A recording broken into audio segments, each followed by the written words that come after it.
Bonjour, bonjour, mes petits scarabées sacrés. Ça fait un petit moment qu'on s'est pas vu sur YouTube.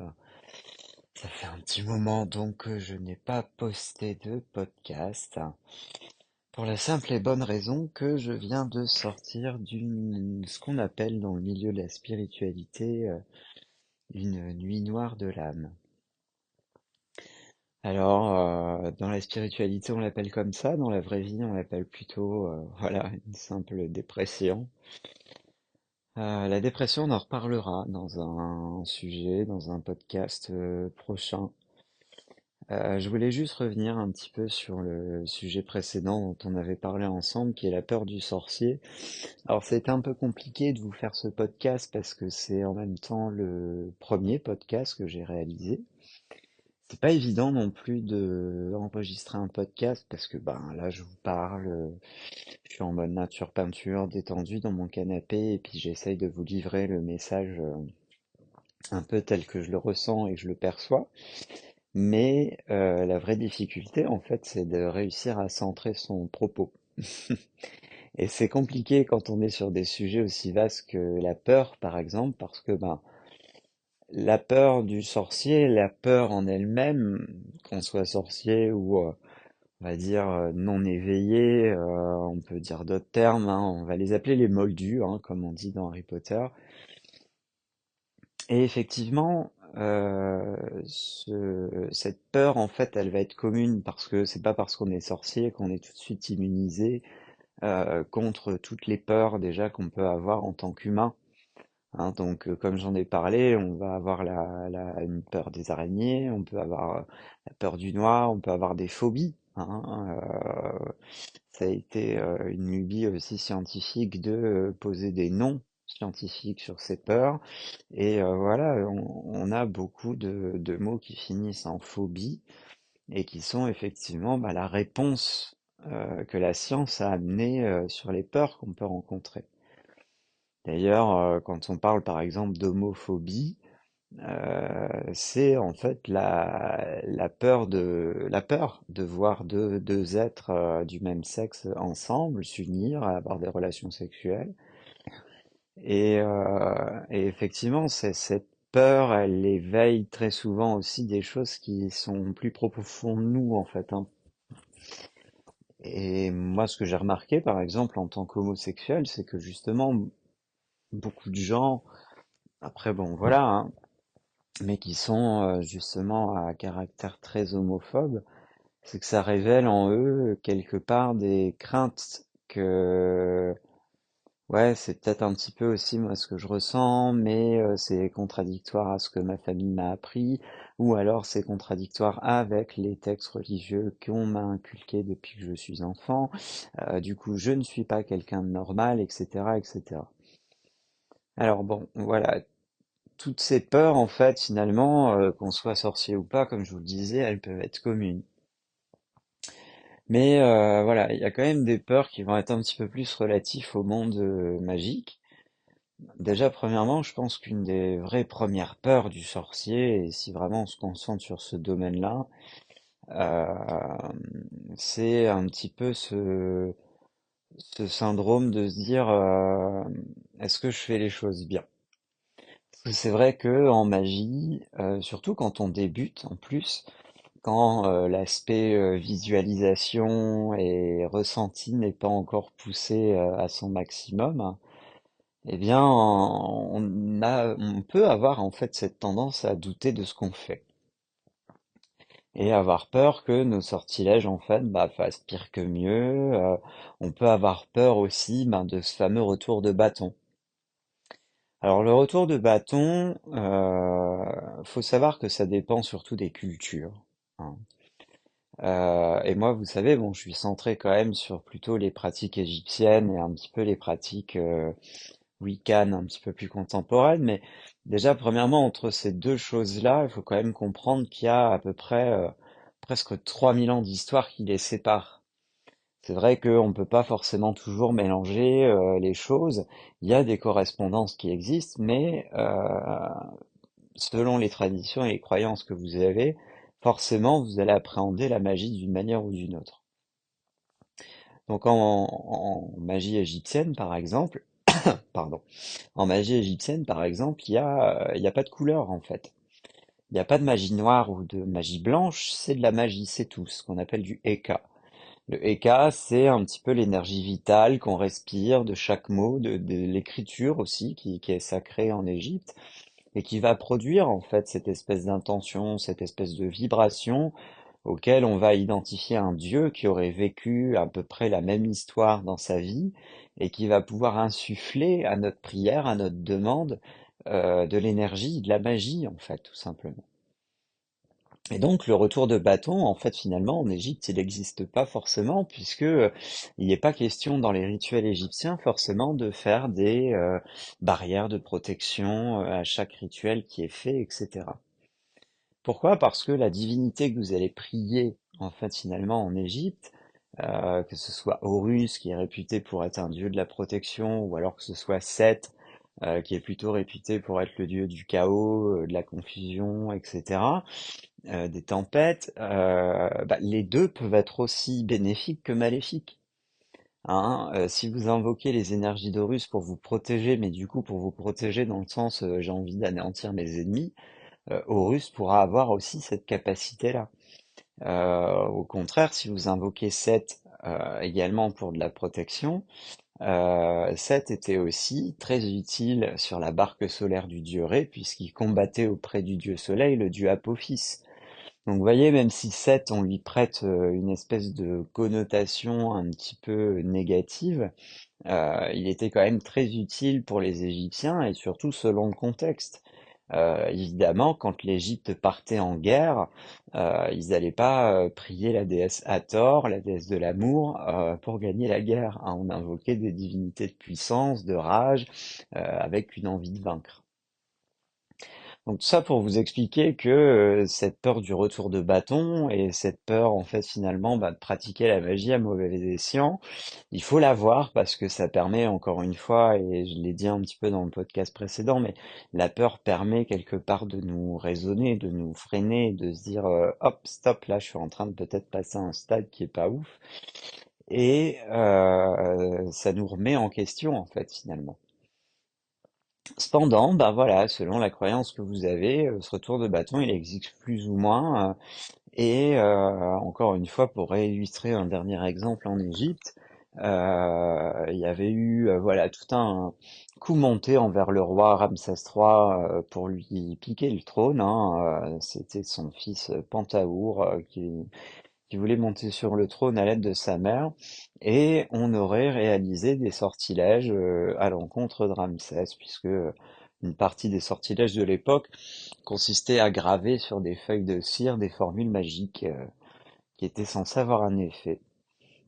Et les personnes donc qui avaient réalisé ce sortilège n'ont pas été condamnées pour la pratique de la sorcellerie, puisque c'était quelque chose qui était autorisé en Égypte, mais ont tout simplement été condamnées pour l'avoir fait à l'encontre du roi, qui là avait été perçu en fait finalement comme une trahison.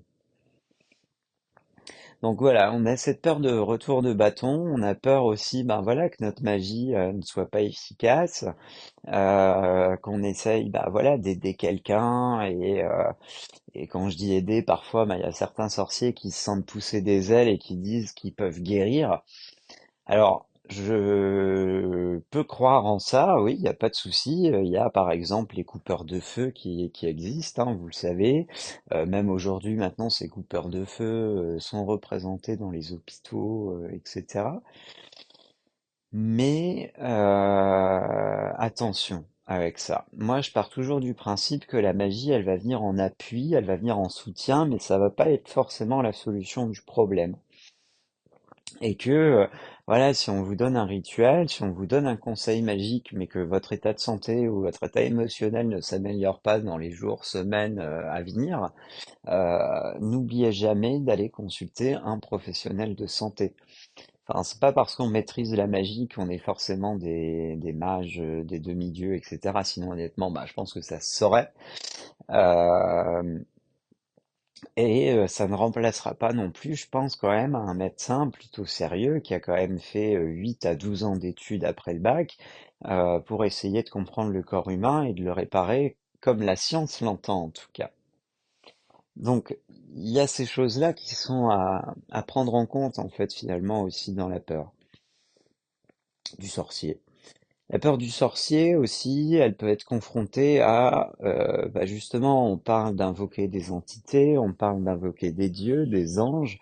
Il y a aussi certaines personnes parfois qui travaillent avec des démons, avec des entités plutôt, voilà, du bas astral. Je pense que ça, c'est aussi chacun selon ses énergies, chacun selon son feeling avec bah, toutes les conséquences éventuelles que ça peut avoir dans vos croyances. Moi, comme je vous dis, avec les dieux égyptiens, bon, mis à part effectivement, si je demande un coup de main à Apophis pour foutre la merde sur la planète, là, je pense qu'effectivement, on va avoir des soucis. Mais à part ça, voilà, il n'y a pas trop de crainte en fait à manipuler ça parce que ça reste pour moi donc du coup des divinités auxquelles je fais des prières, des offrandes, un petit peu comme vous pourriez vous adresser à la Vierge Marie, à Sainte Rita, à, à des djinns par exemple, ou à des prophètes. Enfin, vous voyez, c'est cette espèce en fait de croyance et de divination qui va un petit peu coordonner votre peur de votre pratique. Et il faut savoir s'ouvrir à d'autres mondes, à d'autres pratiques, tout en restant fidèle bien évidemment à ses principes, hein, si c'est vraiment, je sais pas moi, la magie grecque ou la magie nordique qui vous tient à cœur, ben plutôt de rester dans ce domaine, mais de comprendre aussi qu'il y a d'autres choses qui existent. Et que ben, ces choses, elles sont aussi régies par des lois. L'Égypte antique, c'est régi par les lois de Maat. La Grèce, c'est régi par les lois des dieux de l'Olympe et Poséidon, pardon, Zeus qui a posé le là quand il a buté son père Chronos. Et voilà, on est quand même dans une optique où quand on travaille avec la spiritualité, c'est très important de s'ouvrir. Toujours vouloir essayer de prêcher la bonne parole et en fait montrer que ses convictions et ses croyances c'est les meilleures. Pour moi, c'est pas la bonne stratégie. Il faut y aller avec ouverture, avec connaissance, avec respect. Et c'est là où en fait ben, vient le danger quand on essaye d'invoquer effectivement des divinités peut-être d'un peu plus du bas astral, ben, quand on n'est pas prêt à maîtriser ces énergies-là et parfois ben, les exigences que ça peut demander en contrepartie, parce que oui, il y a des entités qui travaillent parfois avec des contreparties. Moi, clairement, ben, c'est des offrandes à mes dieux, hein, c'est des dattes, des fleurs, du parfum, des huiles que je leur offre. Mais bon, voilà, vous n'êtes pas sans savoir qu'il y a des pratiques, par exemple, extrêmement graves et extrêmement poussées, qui vont jusqu'au sacrifice animal avec du sang, etc., etc. Bon, ça, après, c'est les délires de chacun. Moi, en tout cas, les miennes, elles respectent toute la légalité puisque bah, j'utilise principalement que des plantes et des minéraux. Et justement, j'ai banni, moi, des pratiques égyptiennes tout ce qui était bah, justement les sacrifices d'animaux. Je vais pas aller m'amuser à aller sacrifier un chat ou aller trouver un crocodile pour l'offrir à Sobek ou à Bastet en guise d'offrande.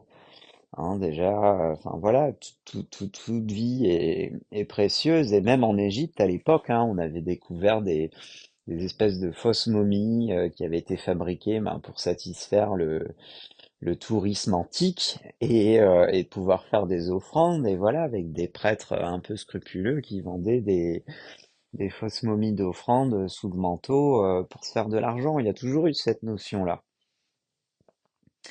Après, au niveau de la peur du sorcier, je pense qu'elle va être du coup, comme je vous le disais au tout départ, assez généralisée et assez généraliste par rapport à l'individu. Elle va dépendre aussi finalement de chacun. J'avais vu un film d'horreur une fois, alors je ne saurais plus vous dire lequel, mais il y avait une phrase qui m'avait quand même percuté, parce que le démon commence à saisir le prêtre et puis il lui dit je sais que tu as peur de moi parce que je suis là devant toi et tu vois que j'existe, etc. Et en fait là, le prêtre, il a eu une espèce d'illumination et il a dit mais du coup, si toi, démon, tu existes, c'est que forcément les anges existent, et si c'est ça, ça veut dire que Dieu existe. Et là, en fait, du coup, la foi de cette personne, elle a été remultipliée par 1000, et elle a réussi à terminer son exorcisme. Donc vous voyez que finalement tout ça, ça va vraiment dépendre en fait clairement de votre personnalité, de votre conviction et de votre façon de faire et surtout ben votre façon d'appréhender la magie. Après bon voilà, la magie elle a évolué, elle s'est transformée. Alors c'est vrai que moi quand je pars de pratiques antiques, on reste quand même sur des bases qui étaient très sacramentales, hein, qui étaient vraiment, voilà, dans une espèce de croyance. Mais la peur du sorcier, elle est surtout, je pense, aussi dans le fait de, voilà, d'être sûr que la magie qu'on pratique, elle soit efficace, qu'elle puisse aider des personnes. Euh, et puis, bah, cette peur aussi toujours d'être un peu imité, plagié, etc. Parce que, ben voilà, vous êtes à fond dans votre truc, vous y mettez énormément de cœur. Et puis des gens qui sont un peu scrupuleux ou alors qui en dépendent vraiment financièrement ont commencé à vous vendre des trucs moins chers que ce que vous pouvez proposer, mais on n'est pas sur forcément les mêmes qualités. Et la peur aussi d'être démasqué, parce que même si aujourd'hui, entre guillemets, le terme de sorcier commence à se démocratiser, c'est pas facile. C'est pas facile d'en parler. Euh, Moi là aujourd'hui, bon, je vous en parle effectivement sur YouTube. J'ai ma chaîne Instagram, chaîne Sebaka Magic, qui voilà, pour l'instant a été remise à zéro et on est reparti un petit peu sur l'explication de la mythologie avant de rentrer dans la magie, mais c'est pas facile d'expliquer aux gens. Vous savez que par exemple, je suis prof de management.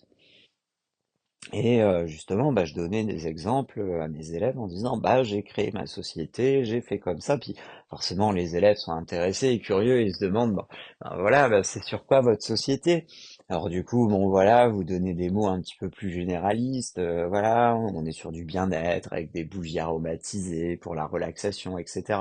Vous n'avez pas commencé à expliquer que, bah, et forcément, parce qu'en plus c'est interdit dans le métier, mais que vous avez des croyances, voilà, qui sont un petit peu différentes des autres et puis que vous essayez de pratiquer un peu voilà des rituels, des enchantements, des prières, des sorts pour pouvoir améliorer votre quotidien et celui de votre entourage.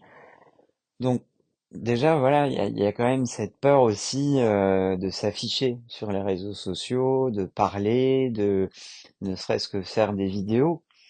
Hein, c'est vrai qu'on voit beaucoup de gens en live faire des présentations, vendre des minéraux, vendre pareil des bougies, des choses comme ça, et on voit que leur main est très difficile effectivement bah, de montrer son visage, sa tête en train de pratiquer parce que on passe encore pour des fous. Quand on est sur une planète qui va compter 8 milliards d'habitants, dont presque une bonne moitié est athée et l'autre moitié ben, croit en des dieux en plus monothéistes, etc. Et plus après, ben, tous nos amis du continent asiatique qui eux ben, sont beaucoup plus ouverts parce qu'on est quand même sur encore des religions qui comportent plusieurs dieux et qui se basent aussi beaucoup sur les forces de la nature, etc. Mais on est quand même voilà, dans cette approche, ou en tout cas dans le monde occidental dans lequel on est, où la magie, c'est pas encore tout à fait accepté. Ça surprend et puis ça se démocratise hein, un petit peu grâce aux films qu'on peut voir, etc. Je pense que déjà Harry Potter, ça a transformé un peu toute une génération qui attendait peut-être chaque jour de recevoir sa lettre pour Poudlard. Mais voilà, il il faut parfois effectivement savoir dépasser ce stade aussi pour évoluer parce que ça fait partie de son évolution. Moi, je montre ma tête parce que bah, Shen Sebaka Magic est différent du personnage de la vie réelle. Alors différent dans le sens où oui, effectivement, ben celui dans la vie réelle, il rentre dans le moule de la société et puis il fait en sorte que les choses elles se passent au mieux pour tout le monde, pour le respect des autres et puis les croyances de tous. Et puis bah, ce personnage, chez Bakamaji, qui là est en train de vous parler, qui alimente la page Instagram sur laquelle je suis, et qui voilà essaye lui par contre de vous partager un petit peu plus de pratiques et en y mettant un petit peu plus de personnalisation, de visuel, etc. Mais c'est vrai que voilà, je pense que une des plus grandes peurs du sorcier, c'est de déjà d'assumer ses propres dons, ses propres pouvoirs, ses propres capacités, de se dire qu'on les a, que c'en est bien, et que ensuite, ben, on va les appliquer pour les autres. Et encore une fois, ben, on va être très vite catalogué, passé pour des fous, des hérétiques, et puis grâce à nos chers amis du Moyen Âge qui ont diabolisé un petit peu la magie, très vite passé pour voilà des pratiquants de Satan ou je ne sais quoi, alors que mais rien à voir, rien à voir. On est dans des catégories qui sont complètement différentes. Déjà, quand vous pratiquez une magie plutôt wiccan, basée sur les éléments, sur la nature, etc., ou alors vous êtes plutôt, bah, voilà, dans une religion nordique ou égyptienne où il y a des dieux à vénérer avec des offrandes à réaliser, des prières avec des protocoles, etc. Ça n'a rien à voir avec tous les préjugés que la société peut avoir, mais la société peut pas s'empêcher de juger, ça fait partie d'elle. On a fait ça toujours depuis l'Antiquité, justement. Une des pires sanctions qu'on pouvait avoir à Athènes, par exemple, bah, c'était de se faire destituer de la nationalité, si je puis dire, de la citoyenneté athénienne et de se faire bannir. Le bannissement, pareil, en Asie, ça a été une des coutumes les plus souvent répandues pour punir en fait les individus. Et parce que du coup, tout de suite, on est exclu du clan, on n'est pas comme les autres, etc. Alors la tendance, elle est un petit peu en train de changer, hein, là maintenant dans notre monde, en 2024, on essaye un petit peu de voir les choses autrement. Mais voilà, il y a toujours énormément de gens qui sont extrêmement terre à terre et cartésiens, et voilà, et c'est peut-être leur chemin de vie qui est comme ça, parce que dans une autre vie, ils étaient peut-être un peu trop spirituels, qui sait. Mais, euh, mais voilà, il faut savoir accepter que tout existe et puis bah, assumer ses pratiques et pas forcément toujours les mélanger. Après, bon voilà, moi je connais des sorcières et des sorciers qui pratiquent et qui ont la chance en plus de vivre de leur activité et en même temps de leur magie. Donc ça c'est génial. Mais encore une fois, voilà, quand vous avez un statut public ou de salarié, eh bien, c'est pas évident d'avouer que vous avez peut-être un culte qui est différent des trois quarts de la planète. Donc voilà, c'était pour compléter un petit peu ce podcast sur la peur, hein. L'idée, c'est pas de vous refaire encore 45 minutes là-dessus. La peur, c'est un sujet qui est vraiment très très vaste, hein. Vous pouvez en parler en commentaire, hein. Mais voilà, je pense que moi, en tout cas, d'un point de vue de ce que je ressens personnellement, de ce que je peux peut-être aussi entendre en claire audience, c'est souvent et surtout associé à ces peurs-là. Et une peur, pour moi, elle n'est pas insurmontable. Et si je peux, voilà, avoir une phrase de Hermione Granger dans Harry Potter 2, quand elle dit qu'avoir peur d'un non, bah, ça ne fait qu'accentuer la peur de la chose en elle-même. Et c'est vrai que déjà, bah, de savoir nommer sa peur et pouvoir travailler dessus, eh ben, ça permet déjà de l'identifier, de l'appréhender et d'essayer de l'apprivoiser pour travailler avec.